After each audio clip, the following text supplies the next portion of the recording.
জামায়াতে ইসলামী তার নতুন ও সমৃদ্ধ বাংলাদেশের জন্য নীতিগত রূপরেখা এবং ভবিষ্যৎ পরিকল্পনা উন্মোচন করেছে।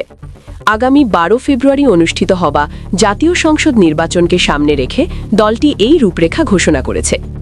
মঙ্গলবার 20 জানুয়ারি রাজধানীর একটি হোটেলে অনুষ্ঠিত পলিসি সামিট 2026-এ দলটির আমির ডাক্তার শফিকুর রহমান এই রূপরেখা উপস্থাপন করেন।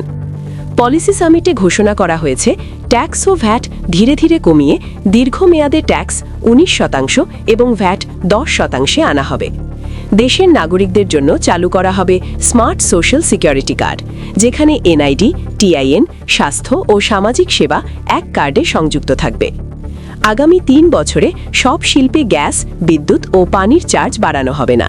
কৃষকদের জন্য সুদবিহীন ঋণ সুবিধা থাকবে। গ্র্যাজুয়েশন শেষে চাকুরি পাওয়া পর্যন্ত সময় 5 লাখ গ্র্যাজুয়েটকে সর্বোচ্চ 2 বছর মেয়াদি মাসিক সর্বোচ্চ 10,000 টাকা সুদমুক্ত ঋণ প্রদানের প্রস্তাব থাকছে।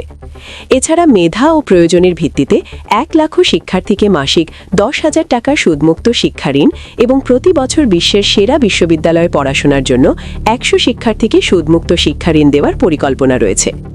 শিক্ষা ও নারী শিক্ষার ক্ষেত্রে ইডেন ও বদরুন্নেসা কলেজ একীভূত করে বিশ্বের সর্ববৃহৎ নারী বিশ্ববিদ্যালয় প্রতিষ্ঠার লক্ষ্য নেওয়া হয়েছে। 60 বছরের ঊর্ধ্বে বয়স্ক এবং 5 বছরের নিচে শিশুদের জন্য বিনামূল্যে স্বাস্থ্যসেবা প্রদান করা হবে। বন্ধ কলকারখানাগুলো পাবলিক প্রাইভেট পার্টনারশিপের মাধ্যমে পুনরায় চালু করা হবে এবং 10% মালিকানা শ্রমিকদের দেওয়া হবে। এছাড়া 64 জেলায় 64টি বিশেষায়িত হাসপাতাল প্রতিষ্ঠার পরিকল্পনা রয়েছে। তরুণদের জন্য পরিকল্পনায় নতুন মন্ত্রণালয় তৈরি করা হবে, যা দক্ষ জনশক্তি ও চাকুরি নিশ্চিত করতে কাজ করবে। আগামী 5 বছরে 10 মিলিয়ন তরুণকে বাজার ভিত্তিক স্কিল প্রশিক্ষণ দেওয়ার, প্রতিটি উপজেলায় ইউথ টেক ল্যাব স্থাপন, প্রতিটি জেলায় জেলা জব ইউথ ব্যাংক গঠন করে 5 বছরে 5 মিলিয়ন চাকুরি নিশ্চিত করা এবং নারী, তরুণ ও অবহেলিত জনগোষ্ঠীকে প্রাধান্য দিয়ে 5 লাখ উদ্যোক্তা তৈরি করা লক্ষ্য রাখা হয়েছে। এছাড়া 1.5 মিলিয়ন ফ্রিল্যান্সার তৈরি এবং স্বল্প শিক্ষিত যুবকদের জন্য উপযোগী স্কিল ডেভেলপমেন্ট প্রোগ্রাম চালুর পরিকল্পনা রয়েছে। আইসিটি খাতে ভিশন 2040 ঘোষণা করা হয়েছে। 2030 সালের মধ্যে 2 মিলিয়ন আইসিটি চাকুরি সৃষ্টি ও প্লেসমেন্ট, ফ্রিল্যান্সার ও ডিজিটাল রপ্তানির জন্য ন্যাশনাল পেমেন্ট গেটওয়ে স্থাপন এবং আইসিটি খাত থেকে 5 বিলিয়ন মার্কিন ডলার রপ্তানি আয় নিশ্চিত করার লক্ষ্য রয়েছে।